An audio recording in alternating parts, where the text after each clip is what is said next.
Okay, so, sometimes a friend's experience can really get you thinking.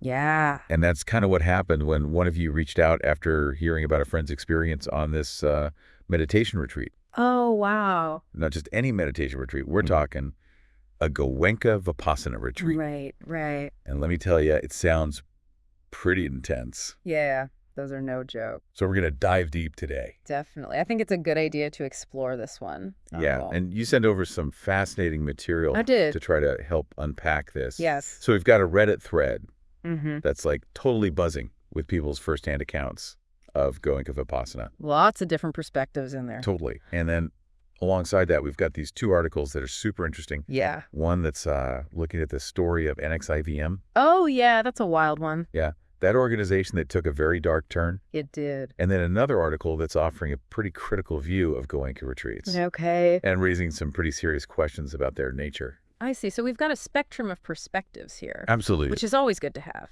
Totally. And so, our goal here isn't to take sides or anything like that. Right, just to present the information. Yeah, we really want to just lay it all out there, explore the different angles, 100%. unpack the experiences that people have had, Yeah. the concerns that they've raised in these sources so that you listening can kind of get a clearer picture of what's involved with these retreats and what to consider if it's something you're thinking about. Yeah, informed consent is so important with this kind of thing. Absolutely.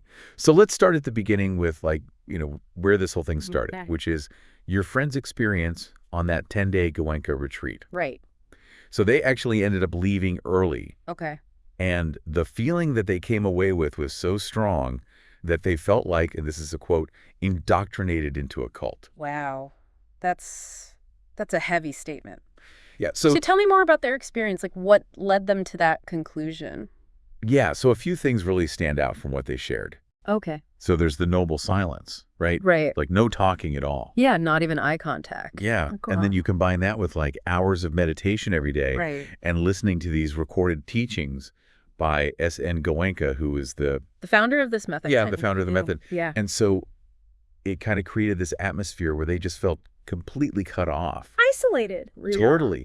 And ultimately it led to this feeling like their sense of self was being like eroded. Oh, wow. So it's not just the silence, it's like the whole structure Yeah. that's contributing to this. Exactly. And they described it as like feeling this diminished will, Okay. almost like the lack of human connection made them more susceptible to suggestion. I see. So it's like there's this vulnerability that comes with the isolation, Totally. and that maybe makes people more open to whatever's being presented to them. Exactly. And that seems to be like a really key part of their experience. Yeah, that makes sense. But what's so interesting is when you go into that Reddit thread, Mm-hmm. their reaction is not universal at all. Oh, really? Like you see this huge mix of opinions and interpretations. So some people had a totally different take on the experience. Totally. Yeah. And some people even had a really positive experience. Fascinating. Yeah. So So tell me, what were some of the other perspectives on this noble silence thing? yeah. So a lot of the Reddit users, they offered a very different way of looking at it. Okay. So they saw it not as like a tool for breaking someone down, Right. but as a way to actually like really deepen your focus inward, Okay. without the distractions of chatting with people and making eye contact and stuff. So you can just be with yourself and your thoughts. Totally. And some people even felt like it was about respecting the other people's practice. I see. So it's like a communal respect thing. Exactly. You're not disturbing other people with your energy. Yeah. And I think too, like, when you go into a retreat setting, you kind of expect a certain level of, Quiet and stillness. yeah, like you're not going to be like, Hanging out in the common room, chatting. exactly. You're going there to go deep. Right. So I think people kind of sign up for that. Yeah, and I can see how for some people the silence might actually be a relief. Oh, totally. Like you don't have to worry about social interactions or small talk. Yeah, you could just be. Yeah. Yeah. So it's interesting. It's fascinating how the same thing can be perceived so differently. Yeah. And so it's not even just about the silence. Right? Some Okay. people were actually pushing back on this idea that it's about pushing this belief system. Oh, interesting. So they didn't feel indoctrinated. No, they felt like the core of the retreat was really about the technique of mindfulness itself. Okay. So it's like you learn the technique and you see what you think. You experiment with it. Yeah, you test it out for yourself, I'd like that. and see what resonates rather than just blindly accepting everything. That makes a lot of sense to me, actually. Yeah, it's like giving you the tools and then you can choose what to do with them. Yeah, and then we get into like some people even had genuinely positive experiences. Oh, really? So tell me about those. Yeah, so people talked about developing like this really valuable skill like in meditation and having insights and even like wanting to go back for more retreats. So it was like beneficial for them. Totally. That's great. And one thing that kept coming up in the thread is the fact that the whole thing operates on a donation basis. Yeah. And only after you've completed the course. Oh, interesting. So you don't pay up front. No. You only donate if you feel like it was valuable. Exactly. And that was mentioned by a lot of people as like evidence of good intentions. I see. So what do you make of that model? I think it's really interesting because, it's a different approach than like paying up front. Yeah. And it almost suggests a belief in the value of the experience, like if you find it helpful. You'll be moved to contribute. Yeah. Yeah. And it certainly stands in contrast to like organizations that really aggressively seek funds from members. That's true. Yeah. Like, they're not pressuring you to pay Right. before you even start. Right. So that's interesting. And then there was this other point that I thought was really fascinating that someone raised about Vipassana being used in prison systems, Oh, yeah. which is a very different context. Totally. So what do you think about that? I think it's super interesting because the argument was basically like, what would be the motivation Right. for a potentially harmful group to try to indoctrinate people who are in prison?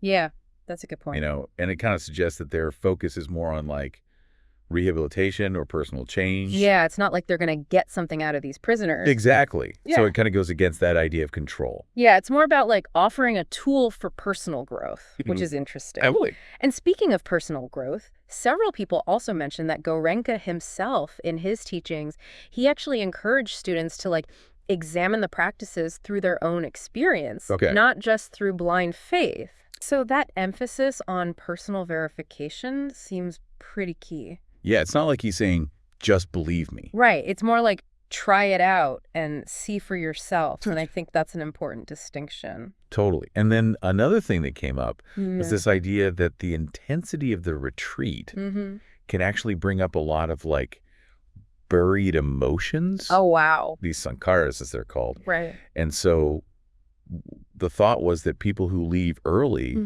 might actually be encountering this like discomfort that they're not ready to face. That's interesting. So it's like they're hitting a wall and they're choosing to run. Yeah. And it raises this question of like, how much discomfort is actually a necessary part of growth versus a sign that something's wrong? That's a really important distinction to make. Totally. Because, Because sometimes you need to push through discomfort to get to the other side. Absolutely. But sometimes it's a sign that you're in the wrong place. Yeah, exactly. So how do you tell the difference? Well, that's the million-dollar question. It is. And then there's this other angle too, right? The rules themselves. Yeah, the no talking, no eye contact, all of that. Yeah. So some people actually defended those as being like necessary to create the right environment for deep meditation. Okay. So it's not about control. It's about creating the right conditions. Exactly. And they actually reference Goenka's explanations about this. Oh, interesting. So he talks about how these rules are meant to help prevent distractions. Okay. Like lying, comparing yourself to others, or getting caught up in chasing specific sensations. Yeah, like getting attached to certain feelings during meditation. Exactly. So it's all about minimizing those external things. Okay. To try to maximize that internal focus. So it's like creating a sensory deprivation tank for the mind. Yeah, like a container for your practice. Interesting. Yeah, so it's all about that. Yeah, and I can see how that would make sense. Totally. And then this was another theme that kept coming up even among people who found the retreat beneficial. Okay. The difficulty of it. Oh, yeah. 10 days is a long time. To be silent and to meditate that much. Yeah, it takes a lot of discipline and resilience. Totally. Yeah. And there's this sense that a lot of people felt like pushing through that discomfort was crucial. To getting the benefits. Yeah, and I think that's an important thing to keep in mind. Like, it's not meant to be easy. Right. It's a challenge. Yeah. And sometimes growth comes through challenge. Absolutely. Yeah. And it's worth noting, too, like, even with the Noble Silence, Yeah. participants do have the opportunity to ask questions Okay. of the teachers and assistant teachers. So there is some guidance available. Exactly. It's Yeah. not like you're totally on your own. Yeah, that's good to know. Yeah. But despite all of these varying perspectives, Yeah. there were still those cultish vibes and Oh. concerns that your friend experienced. And that seemed to resonate with some other people. Absolutely. And those concerns are valid, and we need to address them. Totally. So what were some of the specific things that people brought up? Yeah, so the strictness of the rules was Yeah. a big one. Okay, like the silence, the lack of interaction, even having to give up your phone and other personal items. Yeah, and that felt really controlling to some people. Yeah, I can see how that would feel very restrictive, Totally. especially in today's world where we're so connected to our devices. Exactly. And then the fact that you're like constantly exposed to Goenka's voice in his pre-recorded teachings for the whole 10 days. Yeah, that could feel pretty intense. Yeah, like imagine being in this environment. Where you're already maybe feeling a little disoriented. Yeah, from the silence and the schedule. And then you have this one voice just constantly in your ear. Yeah, and it's easy to see how that could feel overwhelming. Yeah.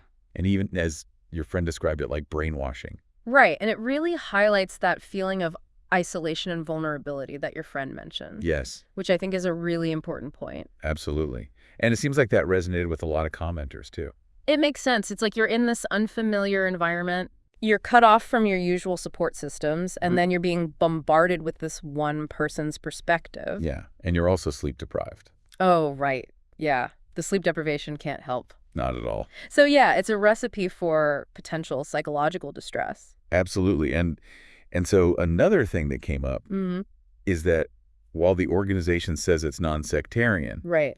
some people felt like there was this underlying framework of Goenka's very specific interpretation of Buddhist principles.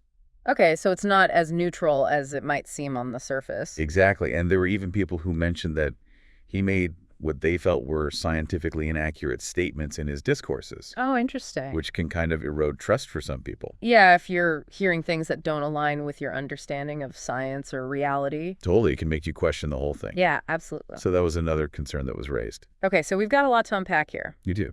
but I think it might be helpful to bring in that second source now. Okay, yeah. The NXIVM article. Right, because it's a really stark example of how an organization that starts out with these seemingly positive self-improvement goals can actually become something really harmful. Yeah. So for those who aren't familiar with NXIVM, can you give us Yeah. a little bit of background? Yeah, definitely. So NXIVM was founded by this guy named Keith Raniere, Okay. who is actually referred to as Vanguard by his followers, Oh, wow. which already kind of gives you a sense of the power dynamics at play. Yeah, it sounds a little culty. It does. And NXIVM developed this very rigid hierarchical structure Okay. where loyalty and obedience to Raniere were like paramount. Oh. And secrecy was a huge part of their culture. So not very transparent.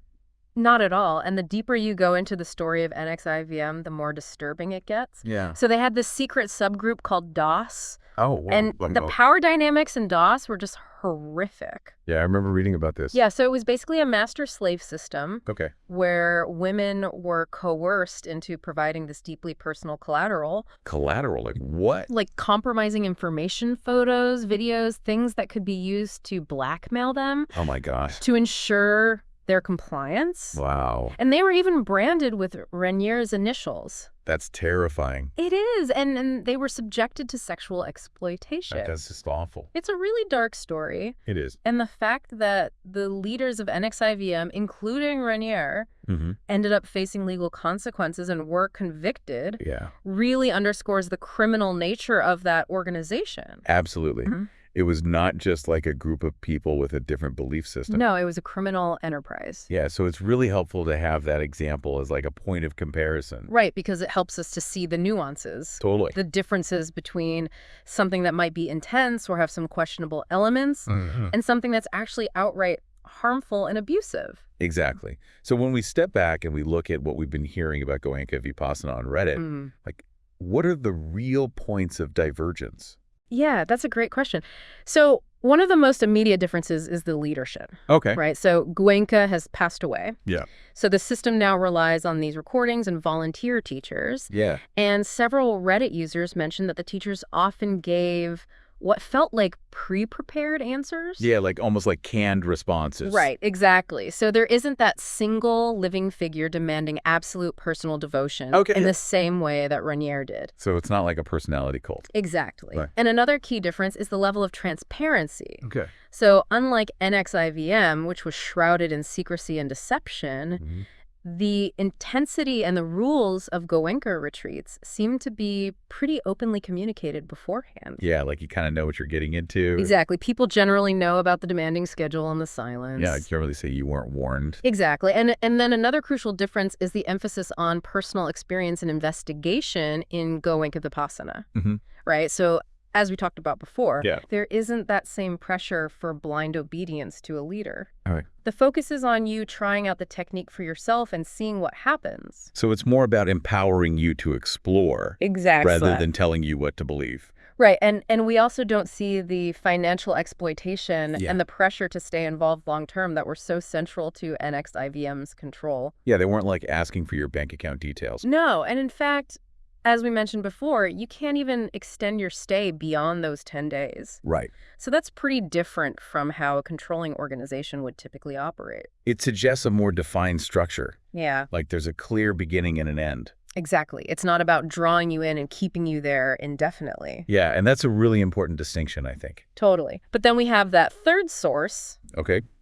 The article that was more critical. Yes, the one that uses those strong terms like cultish and traumatic. And what really echoes some of your friends' concerns, right? Absolutely. So I think it's really important that we dive into that perspective as well. Okay, so what are some of the key points that this article raises? Yeah, so one of the things they highlight is the omnipresence of Goenka even after his death. Okay. Through those audio instructions and chants. Right, like his voice is still everywhere. Exactly. And the author describes this as potentially feeling like brainwashing. Especially when you're in that vulnerable state. Yeah. You're sleep deprived. You're isolated. Yeah. You're in this unfamiliar environment. Yeah. So it's easy to see how that constant exposure to his voice could be really overwhelming. Yeah, it raises the question of like, how much influence should one person have in such an intense setting? Exactly. And then another point that the article brings up is that feeling that questions and concerns were sometimes dismissed. Oh, really? Or met with condescension. Okay. Which can definitely create a sense of unease. Yeah, like you don't feel comfortable speaking up. Exactly. And it can discourage critical thinking. Right. And I think that's a really important point, like a truly supportive environment. It should encourage you to ask questions. Yeah, to explore your doubts. Right. And so the fact that that wasn't always the case is definitely something to consider. Yeah, it's a bit of a red flag. It is. And then the isolation tactics. Yeah, like the silence and having your stuff taken away. Right. Those are framed in this article as deliberate strategies. Oh, wow. To make people more susceptible to Goenka's teachings. So like almost like breaking you down. Yeah, like making you more malleable. Oh, wow. And the author suggests that this can create a really intense environment that could actually lead to psychological distress or even trauma for some people. Wow. So it's not just about discomfort. It's about the potential for real harm. Yeah, exactly. And then there's also this concern about the lack of clear explanation around the meaning of the chants. Okay. Which can contribute to that feeling of being in an unfamiliar and unsettling environment. Yeah, like you don't know what you're chanting. Right. It could be anything. And the article is also quite critical of Goenka's discourses themselves. Okay. How so? Well, the author suggests that they subtly promote selfless service to the organization while kind of downplaying other spiritual practices. Even though they claim to be non-sectarian. Exactly. So it's like this subtle form of influence. Well, it's not trying to steer you in a particular direction. Yeah. And the author also points out this implied pressure to donate or serve after the retreat. Even though it's technically free. Exactly. So it's like this unspoken expectation. And that can feel a little coercive. Absolutely. Yeah. And they also mentioned these kind of subtle warnings about the inferiority of other meditation techniques. Oh, really? And the dangers of leaving the retreat early. Okay. Which could make people feel trapped. Yeah, like they can't leave even if they're struggling. Yeah. And then even the experience of trying to leave early and needing permission to do so is brought up as a potential barrier to autonomy. Right. It's like you're not free to make your own choices. Exactly. Yeah. And the article also touches on the feelings of disorientation and confusion that some people experience after the retreat. Okay. Suggesting that there's not enough support for reintegration. Oh, so it's like you're thrown back into the real world without any guidance? Yeah, and then finally the article paints a pretty critical picture of the volunteers. Okay, the servers. Yeah, suggesting that their long hours and limited interaction make them more like unpaid labor. Wow. So it's like they're being exploited. Yeah, so as you can see, the picture painted by these sources is pretty complex. It is. And at times contradictory. Absolutely. And I think one of the things that really stands out is the intensity of the Goenka Vipassana experience. Yeah, that seems to be a constant. Yeah, but the way that people interpret and react to that intensity It varies a lot. hugely. Yeah, It really highlights how subjective these kinds of experiences can be. absolutely. You know, your previous experience with meditation, Yeah. your expectations, and your personality, your resilience, all of these factors are going to play a role. Yeah, and I think it's important to acknowledge that what might be deeply introspective and healing for one person could be really intensely isolating and destabilizing for another. Yeah, and it's really interesting how the same elements of the retreat, Right. like the silence, the recordings, the schedule, can be perceived in such different ways. And lead to such different outcomes. Totally. Some people come out feeling transformed and empowered. And others feel manipulated and distressed. Exactly. And so for you listening, Yeah. as you consider whether a meditation retreat might be right for you in the future, Mm-hmm.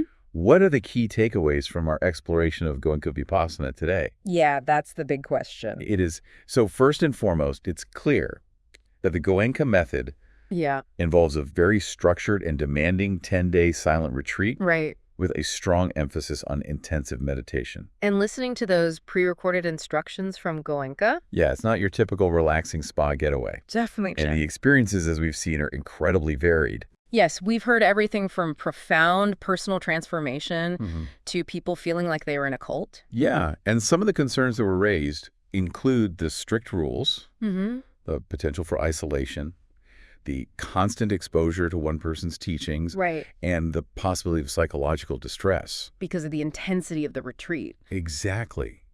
But it's also really important to acknowledge those counter-arguments. Yeah. The idea that the structure is designed to help you focus the encouragement to explore the technique for yourself, Right. and the many positive testimonials from Right. people who have completed the course. It's a mixed bag. It is. And when we look at a clearly harmful organization like NXIVM, Yeah.